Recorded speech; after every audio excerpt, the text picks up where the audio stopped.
Assalamualaikum warahmatullahi wabarakatuh. Perkenalkan, saya Umar Khalid Asadani dengan NIM 19103011062 dari kelas 6A5 Prodi Fisioterapi Universitas Asia Yogyakarta.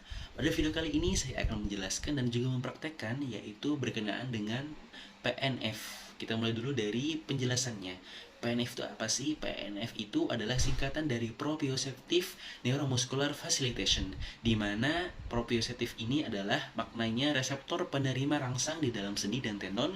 Kemudian ada juga neuromuskular adalah otot atau syaraf yang menginervasi. Kemudian ada facilitation merupakan proses-proses alamiah, kebalikan dari inhibisi atau yang mempunyai arti spesifik sebagai efek yang dihasilkan di dalam syaraf karena menerima rangsang berikutnya, mempermudah timbulnya reaksi tentunya. Nah, kemudian filosofi dari PNF ini apa sih?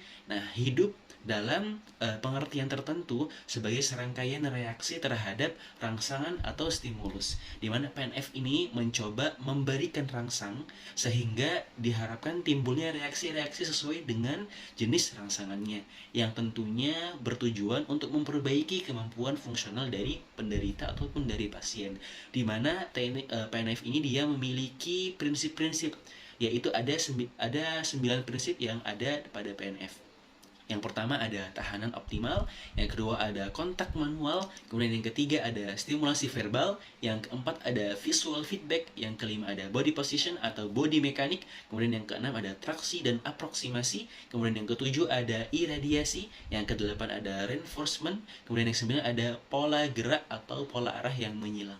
Nah, kurang lebih itu prinsip dan penjelasan singkat dari PNF. Nah, selanjutnya langsung saja kita praktekkan bagaimana prinsip dan teknik dari PNF ini. Yang pertama kita langsung saja untuk mempraktekkan prinsip dari PNF. Yang pertama itu ada tahanan maksimal atau tahanan minimal juga, dimana nanti ini adalah teknik overload. Dimulai dari kita memberikan tahanan yang paling ringan dulu, dari yang paling sedikit dulu, baru nanti terus bertingkat ke tahanan yang maksimal. Nah, saya di sini akan mencontohkan di sendi shoulder terlebih dahulu. Nah, jadi caranya adalah dengan memberikan tahanan di bagian distal tangan pasien, tahanan optimal. Jadi nanti kita instruksikan kepada pasien untuk melawan tahanan kita. Silahkan angkat tangannya, Pak. Terus lawan, dorong tangan saya terus dorong lagi. Baik. Stop. Sekarang dorong ke bawah. Lawan, dorong. Baik. Nah, seperti ini untuk tahanan optimal.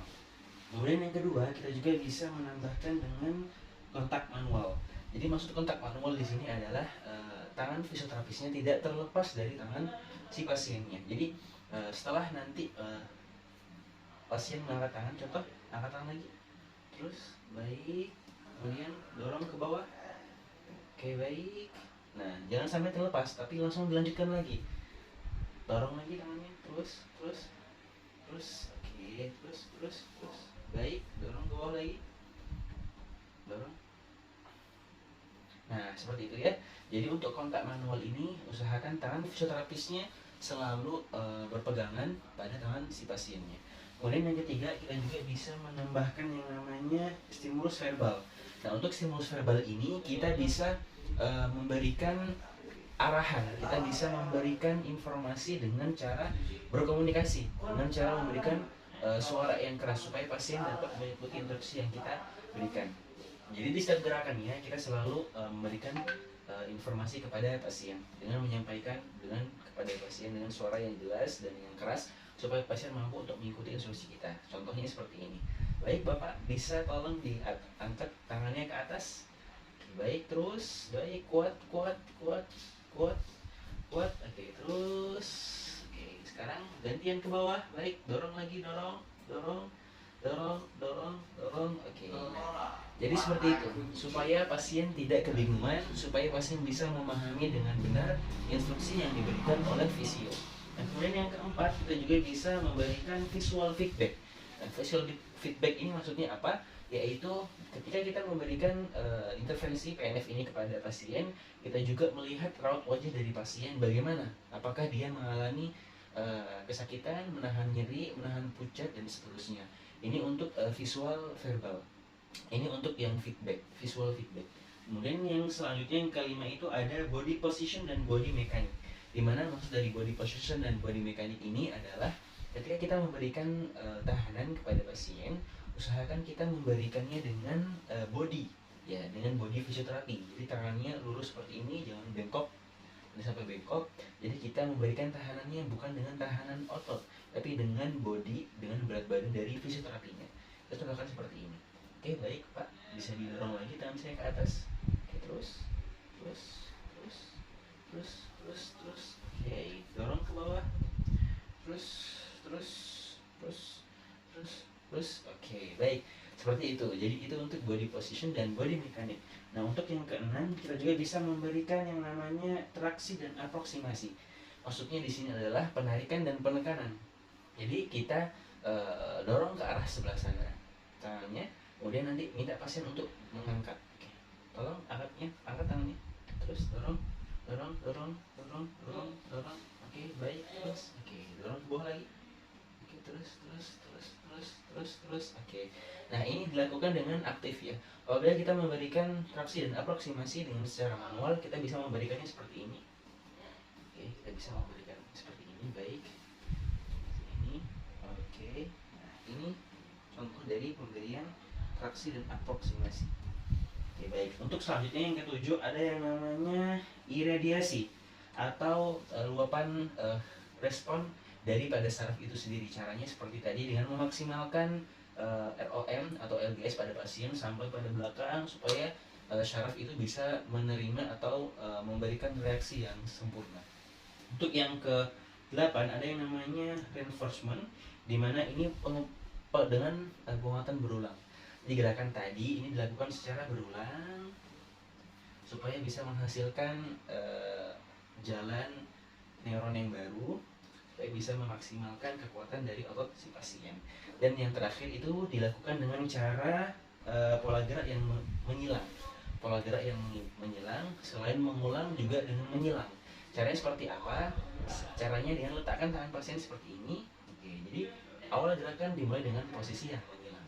Contohnya seperti ini, bisa silahkan didorong tangannya Pak ke atas, baik, terus dengan maksimal, terus baik, kuat, oke, stop. Sekarang dorong ke bawah, terus, oke. Nah, gerakan PNF ini, teknik-teknik PNF ini dilakukan secara berbarengan. Jadi dari poin 1 tadi dengan sampai poin yang 8 ini diusahakan untuk dijadikan satu kali dalam gerakan. Jadi visual verbal sekalian, juga visual feedback juga sekalian, dan seterusnya. Jadi untuk bisa menghemat dari PNF ini sendiri. Selanjutnya kita lanjut untuk bagaimana sih PNF pada pasien stroke, yaitu di sini kita akan melatih dari transfer ambulasinya. Bagaimana caranya? Kita mulai dengan miring kanan dengan miring kiri. Oke, bagaimana caranya? Yaitu dengan memposisikan terlebih dahulu kaki pasien seperti biasa. Kakinya ditekuk dulu, biasa aja, ditekuk seperti ini. Oke, tangannya diletakkan seperti ini di samping. Oke, kemudian posisikan ketika hitungan 3 kita miringkan badan pasien. 1, 2, 3. Oke, stop. Seperti ini. Oke, baik. Nah, ketika posisi seperti ini, cara untuk memberikan teknik PNF ini seperti apa? Yaitu minta instruksikan pasien untuk mendorong tangan kita. Jadi, Bapak nanti tolong dorong tangan saya keluar seperti ini. Baik, bisa didorong tangannya. Oke, baik. Sama yang bawah juga. Oke, baik. Stop. Oke, stop. Posisikan tetap sama, tangannya seperti ini. Oke. Kemudian yang belakang juga sama. Jadi dorong ke depan juga dorong ke belakang. Bapak bisa tolong dorong tangan saya ke belakang ya. Oke, baik. Ke belakang, ke sini, ke arah sini. Oke, baik. Terus. Oke, stop. Seperti itu. Ini untuk merangsang dari keseimbangan pada pasien. Setelah dirasa normal, kita juga sambil melihat mimik wajah dari pasien, apakah pasien mengalami pucat, apakah pasien menahan nyeri, dan seterusnya. Apabila pasien normal, bisa dipastikan kita bisa melanjutkan untuk ke tahap yang selanjutnya, yaitu latihan duduk.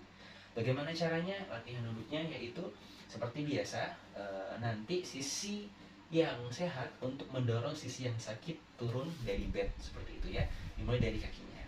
Nah, jadi Bapak, nanti saya akan mendorong kaki Bapak ke bawah, kemudian nanti saya akan mengangkat tangan badan Bapak seperti ini ke atas, nanti Bapak akan duduk di tepi bed seperti itu ya, dan tangannya nanti langsung mengganjal seperti ini untuk menopang badannya.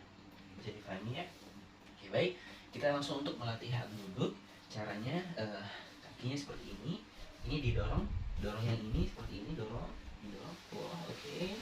Kemudian hitungan ketiga kita bergerak bersama. 1, 2, 3. Oke. Ditahan badannya seperti ini. Oke, kakinya diluruskan.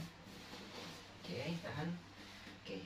Nah, yang paling penting adalah kita lihat raut wajah dari pasien. Apakah dia menahan nyeri, merasakan pusing, mual, dan seterusnya? Bila baik, kita bisa teruskan. Nah, Bapak, oke, kita bisa teruskan lagi latihannya. Tidak pusing ya? Tidak merasakan nyeri ya, Pak? Tidak. Oke, baik.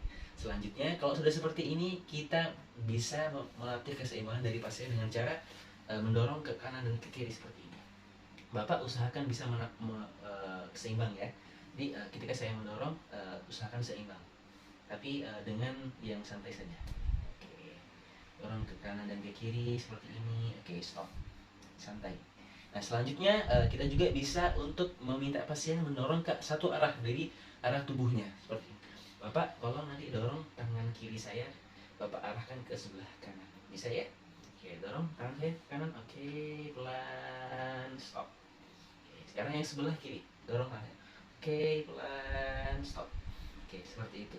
Jadi ini untuk melatih dari keseimbangan pasien dengan teknik-teknik PNF tadi.